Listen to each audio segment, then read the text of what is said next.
Almost 200 women and girls in Canada were killed in 2022, primarily by men, often by partners or family members. These kinds of cases are up 27% compared to pre-COVID numbers from 2019. That, according to a new report from the Canadian Femicide Observatory for Justice and Accountability. With us for insight into what's going on and how to address it, let's welcome, in Winnipeg, Manitoba, Bree Waligorski, Steering Committee member at the Feminist Alliance for International Action. And here in our studio, Megan Walker, Vice Chair of the London Police Services Board, and Nneka McGregor, Director and co-founder of Women's Centre for Social Justice, also known as Women at the Centre. And I'm going to ask our director, there we go, to put the chyron up. And Women at the Centre, you see, begins with a capital W and ends with a capital E. It's all about we, right, Nneka? Absolutely. It's all about we. Okay, very good. Thank you, you two, for being here, and Bree for being there on the line from Winnipeg, Manitoba for us. Let's start with, Megan, I think we need a definition here. Femicide is what? Well, femicide is generally understood to be the killing of women and girls because of their sex or gender. And that is the easy definition. Of course, this report that Nneka has just opened her page to outlines a little more in detail around that. Well, let's actually do, I'm going to pluck an excerpt from the report here, and then we'll go on with more questions. Sheldon, if you would, bring this up and I'll read along. It has been 5 years since the Canadian Femicide Observatory for Justice and Accountability began to document the killings of women and girls across this country. During this time, at least 850 women and girls have lost their lives in Canada. One woman or girl is killed every 48 hours. Where information is known, men are the majority of those accused. Nneka, the significance of the report you hold in front of you is what? Well, first of all, I'd like to start by acknowledging that the report was drafted by Dr. Myrna Dawson and her team, which is Angelica Zecker and Hayley Angus. And the work is really traumatic, right? It's traumatic to do the research, to identify all these murdered women and girls. But more significantly, or as significantly, is the impact that it has on society as a whole, the impact it has on the family members of individuals who've been murdered, and then the call to action of amongst politicians, amongst everybody in the community to get involved and understand the complexities and also the simplicities behind these types of killings. Everybody has a role to play. Bree, can I just understand, has this kind of research not been done before? I think it has been done before, but not using indicators that we haven't really been paid much attention before historically. So I think we know gender-based violence is really nuanced, really complex. And so seeing it with a wider lens, I think allows us to see the story for what it is. It's not like femicide is new. Femicide's been happening forever. But we're more savvy in how to grab those numbers, I think. Let's just drill down a little deeper here, and that is the report also found that at least 1 in 5 women and girls killed by a male accused was Indigenous. And your organization focuses on Indigenous women's rights. And we have to start by asking the question, why do you think Indigenous women and girls are more vulnerable than the rest of the population to gender-based violence? Yeah, it's really shocking. It's a really important part of the story. It's really important to think of gender-based violence as an expression of power, as a misuse of power and abuse of power. So when looking at that, those who hold the least power in society are the most vulnerable. So because of colonialism, sexism, genocide, all of the things, Indigenous women have been maneuvered out of places of social power, and so have been more vulnerable. When we see the effects of that in this report and every day. Megan, I want to ask this question, and I don't know if there's an elegant way to ask it, so I'm just going to come right out and ask it. How do you know a woman is killed or a girl is killed because of their sex? Well, it's well known because of systemic barriers that women face and the issues women face on an ongoing basis to advocate for equality rights and to be free from oppression. And so, you know, when you are considered to be inferior, and you're with a partner who continues to abuse you as part of his need for power and control, there is a definite power imbalance, and those women will continue to face discrimination throughout this country, which is why we are asking that this be named as femicide so that we can start talking about the issues and start a major public awareness campaign. Nneka, can you pick up on that? The significance of labeling this femicide as opposed to just murder. What's the importance of doing that?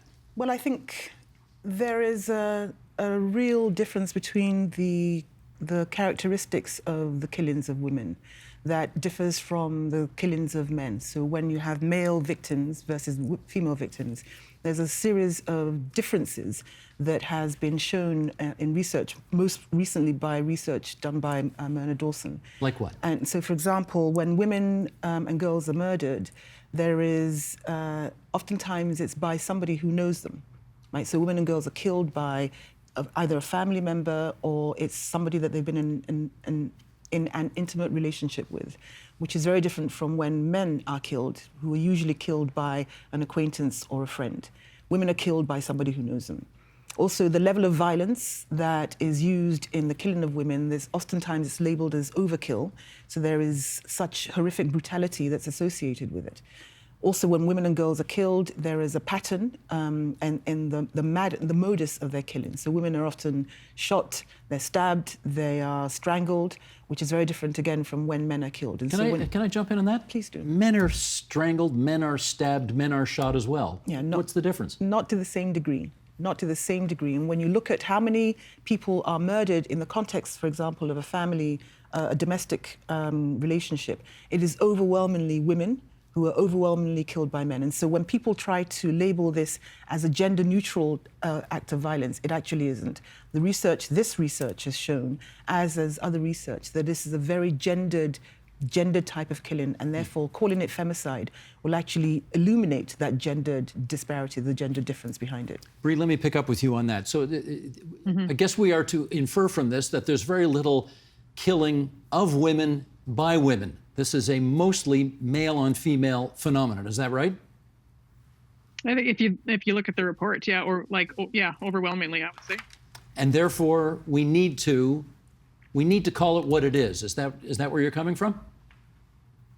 I think, and others in the sector think that by using the word femicide really highlights what's actually going on here and the background of it. So I do think, the more we use that word and bring attention to it, the numbers are staggering. The numbers show the story, but we're just, we always sort of give excuses for the story or other reasons. But at the heart of it, at the heart of it is the violence is gender-based. Megan, you were on the Abused Women's Centre in London, right? You worked there, 3.5 decades, something like that? Yeah, well, I guess 28 years or something, yeah. Okay. So you've seen way too much of this, obviously, in your time. What are some of the main causes for femicide? Well, as I said earlier, it is a systemic issue that impacts all women and all girls, where they are considered to be disposable. We have seen recently a woman's body found in a landfill, for instance. There are, when you're considered disposable as a woman, there are numerous atrocities committed against you. And it really fundamentally is around a man's desire to gain and maintain power and control over a woman. And if he feels he is losing that power or control, he will threaten women over and over again, and eventually may, in many cases, as we've seen here, follow through on those threats and kill that woman. And sometimes it's a murder-suicide because the philosophy is from the man, if I can't have you, nobody can, and I'm going to take your life. Sometimes children are the targets because the man may think, well, I'm going to kill my wife, but then she would never suffer any, trauma from that. So I'm going to kill my daughter, so she'll suffer a lifetime of trauma. So fundamentally, when I've worked with women and girls, their parents or loved ones don't walk into the office and say, it was a great, happy marriage, and all of a sudden, he killed her. And that may be the perception, because for women to survive in the environment, they often have to say it's a great marriage.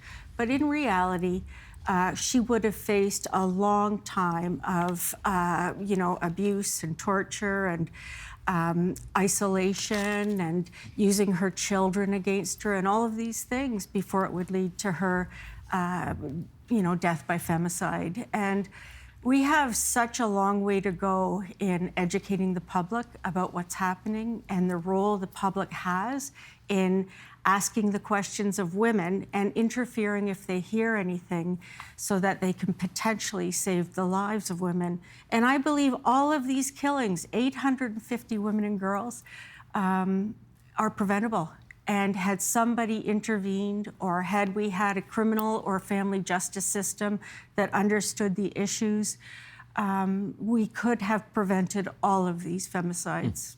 I see you leafing through the report here, Nneka, which suggests to me you want to make a point. I have several points. Okay. So just to go back to what Megan was saying around the losses that beyond the women themselves who were murdered, the report highlights that between 2018 and 2022, over the last 5 years, there's been about 850-something children who are left motherless because their mothers were taken, were murdered.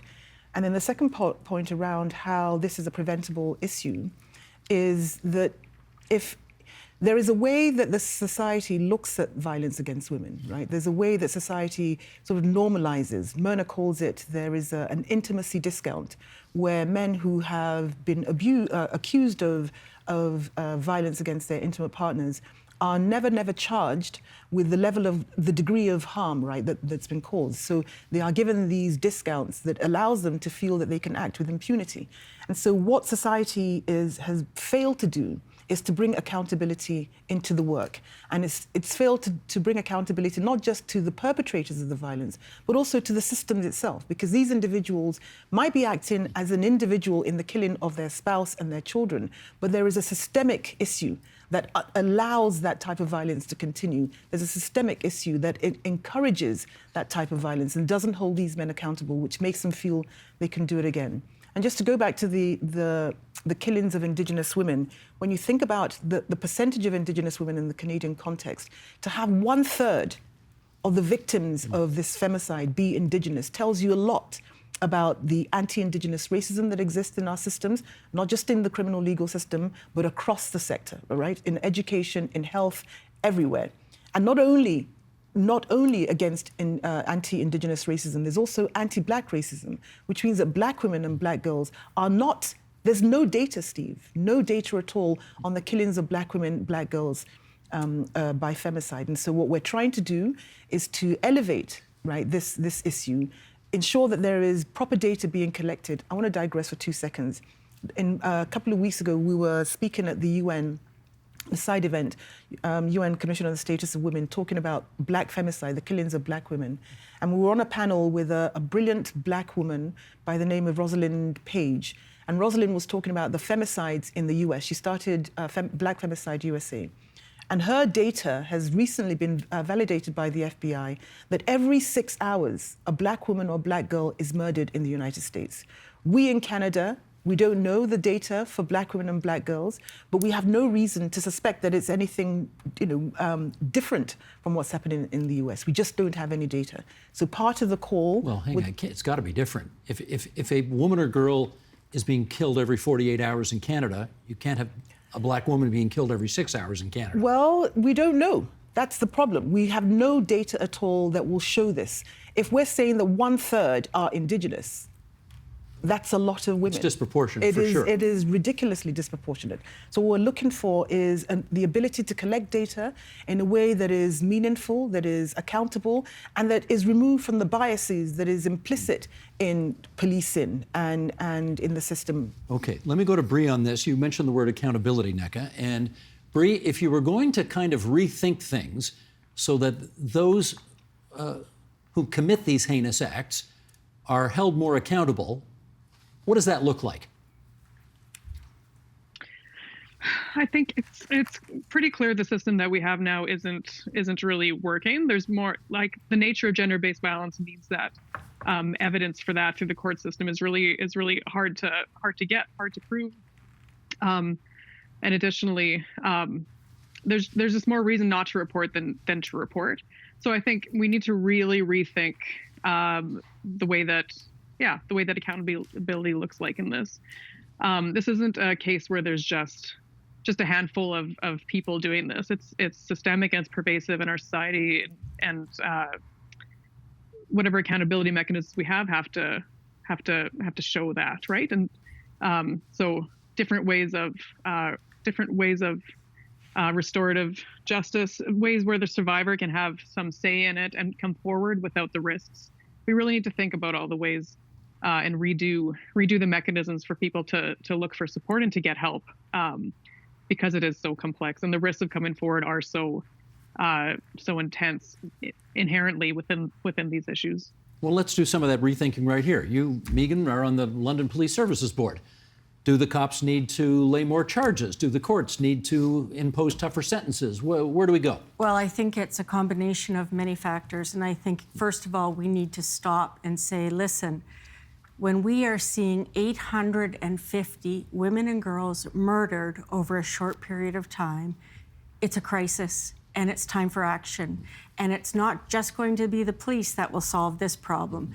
And it can start with acknowledging femicide exists in society, legislating that and defining it so that the police have a better ability, if they're going to lay charges, to lay appropriate charges. Let me just understand that. So you would like, for example, the Ontario legislature, or I guess it'd be criminal code, federal government, to acknowledge in law femicide exists and therefore the punishments need to be higher if someone's found guilty of that, or what? What we often see is that the punishments are decreased because it's considered to be a family matter.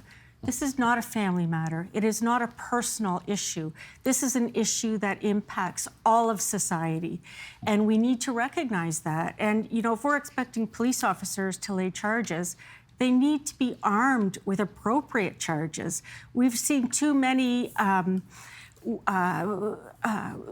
who have killed women charged with things like manslaughter or even aggravated assault, and that doesn't fit what's happening. And when we see across Canada and into the UK that there are initiatives counting the number of dead women that occur, it is, to me, unfathomable that we have to fight to have femicide recognized. Who are you fighting? Well, we're fighting right now the federal government. I mean, why should we have to fight for women's rights over and over and over again with this government? And when we present the facts and the statistics and the evidence, it's still not acknowledged that this is a crisis in this country. And my question to the government is, how many women, how many girls have to be killed before you stand up and say, okay, we're going to take action? Nneka? So Megan didn't say this, but Megan, myself, and Dr. Myrna Dawson and Claudette Dumont, who's out in Quebec, we've actually been having meetings with the federal government, both Women and Gender Equality, and recently we met with justice, representatives of justice, and have shared with them the report, shared with them many other documentation. What kind of reception do you get? They're interested, they are open, they haven't said no, so that's a good sign. Mm-hmm. But one of the things that we spent the time to do is to show them how it's being done everywhere in other jurisdictions. So there are other countries that in Latin America that have actually used the term femicide in their criminal codes and have provided a framework that Canada can follow, right? That Canada can use in order to bring femicide into sort of the public understanding.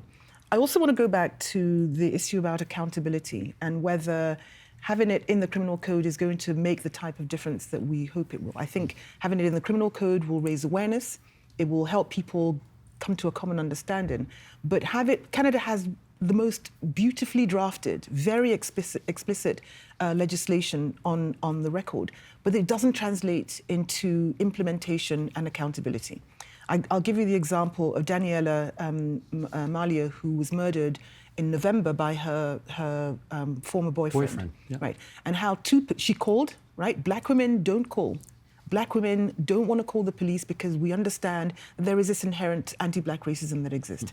But for her, this young 21-year-old, to feel that she had no other recourse. And he'd been stalking her for And he had been 3 days or something before. He'd been stalking her, but 2 police officers who were trained, right? And Toronto police have protocols on how to handle domestic violence cases. 2 police officers showed up, interviewed her for 39 minutes, interviewed him for 3, and then went away and said that it was a he said, she said. 3 days later, or 72 hours later, he killed her.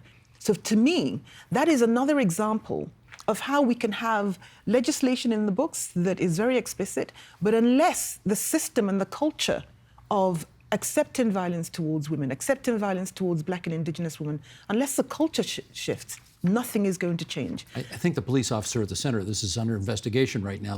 He pled guilty, and I understand that Daniela's parents, her dad and sisters, are saying don't terminate him. He can do a lot of good. And I agree that to sort of focus on one individual or 2 individuals and sort of scapegoating is one way, but it doesn't get at the heart of the culture of this misogyny that exists in policing and the culture of anti-Black and anti-Indigenous racism that exists. And so, your question is what can be done? For us, one of the things that should be done for in Daniela's case is that the Office of the Coroner, Ontario, needs to convene an inquest into this, because an inquest will allow for, again, transparent, if it's done well, transparent review of all the systems and the role that the systems played in order to result in this young woman losing her life. It would shine a light on the whole thing. It would shine a light. Bree, what about that? Give us a sense about, I mean, I guess the cops get blamed for everything, right? Let's understand that. There's a lot of legitimate and not so legitimate criticism of the police. But in your view, are they adequately trained to see the difference between, somebody who looks into something for 3 minutes and says, this is a domestic dispute and I'm leaving, versus somebody who needs to, who needs to pay more attention and get to the bottom of something? Yeah, training, I think, is really inherent in how this can be addressed. I think it's not adequate right now for any police service across Canada, I don't think. And again, we need to remember, just like Nneka said, like there's a lot of reasons for that people don't call the police because they don't feel safe to. So part of that is, like, there's a million reasons for that. And one of that is the lack of training and the lack of understanding about how this looks like. Again, the evidence is different than any other sorts of crimes. So it's hard. Without that training and without that lens of understanding, the police officer often will miss what's needed to see, and then it puts the women at further risk after making that call. So the system actually just keeps people from making that call and reporting. Megan, I really want your experience as vice chair of the Police Services Board in London, Ontario. When you try to raise these kinds of issues, I'm wondering what kind of reaction you get around the table. Well, there are a few things. First of all, it's very clear that Police Service Board members are not to interfere with operational issues, and many of these issues are considered to be operational issues. But this is policy. This is not necessarily operations. Well, we have policy. So we have a mandatory charge policy where the primary aggressor is meant to be arrested. What we see is they are sometimes, and most times in London, they are arrested, they are charged. They go down to the police station, they're released immediately. There's no place for the woman to go. So oftentimes, even though there's a non-association order, she goes back to stay with him because otherwise she has no place to go. She's worried about the income that is lost because of this situation to her partner. And so there are many factors. It's a very complex issue. But for policing, they require a lot more training. We have a situation in London where 100 police officers are currently off work on stress leave. So it's hard to do training when you are facing such a shortage of police officers to be there. Like, who's going to do the training and how are we going to rotate this through when people in London are currently waiting 13 minutes for a police officer to respond to a 911 call. How many cops on the force in London? I should know that. It's 600. 600 or something? So, do you know? I can't remember. That sounds right. You Yeah, get it's- 5,000 in Toronto, so yeah. you have to assume So, it's... So 100, you know, 100 these- out of 600 are on stress leave? Yeah, there's 100 officers, and including civilians, on stress leave. So, you know, these are major issues. And when NECA talks about the inquiry, I agree. There has to be inquests into these things. But however, I'm always shaded about inquests because I remember the May Isles case dating back 20 some odd years where Randy Isles killed his partner, Arlene May. And there was an inquest into this with a number of recommendations, 280 or so recommendations. And I'm still advocating that those recommendations be implemented. And so for me, this is an issue about women and girls. Women and girls who are not considered to be free in society, women and girls who are inferior in the minds of so many in society, women and girls who don't have equal rights. How are we ever going to pop out of that situation? I've seen since COVID that women's rights have gone backwards. It got worse during COVID, We have didn't it? fewer rights. You know, so you fight all your life for human rights and women's rights, and at the end of the day, you have a pandemic, and they all go back so many years. It can take another 25 years to catch up. It's a very difficult situation for women. Do police have a role? Absolutely. They have a key role to play. So do doctors, and so do nurses, and so do all professionals, and so do neighbors. We all have to come together and work to prevent the deaths of women and girls in society. NECA, I've got 30 seconds left. Make one last point, if you would. Where are we going here? We need to go further, and we need to do better, and we need to do better for especially women and girls who are on what my colleague Dr. Ada Farrakhan calls those on the margins of the margins. So there are women, Indigenous women, Black women, women and girls living with disabilities, women and girls living in rural communities, newcomer immigrant women, women who are engaged in the sex trade. All of those are at higher risks of femicide, and society needs to stop faffing about and actually start doing something that is more concrete and more tangible and more accountable and transparent. That sounds like a British term. It- Faffing about? Yeah. Is that what you said? I haven't heard that one before. How do you spell that? Faff to F-A-F-F-I-N-G. That's a good one. All right. Boy, look how much we're learning today. Yeah, we- Mr. Director, can I have a three-shot, please, so I can thank our guests? That's NECA McGregor, who didn't do any faffing about on our program today, along with Megan Walker from the London Police Services Board, Bree Waligorski from the Feminist Alliance for International Action, joining us from Winnipeg, Manitoba. I want to thank all three of you for coming on to TVO tonight and helping us understand this issue so much better. Thank you so much. Thank you, Steve. Thank you. The Agenda with Steve Paikin is made possible through generous philanthropic contributions from viewers like you. Thank you for supporting TVO's journalism.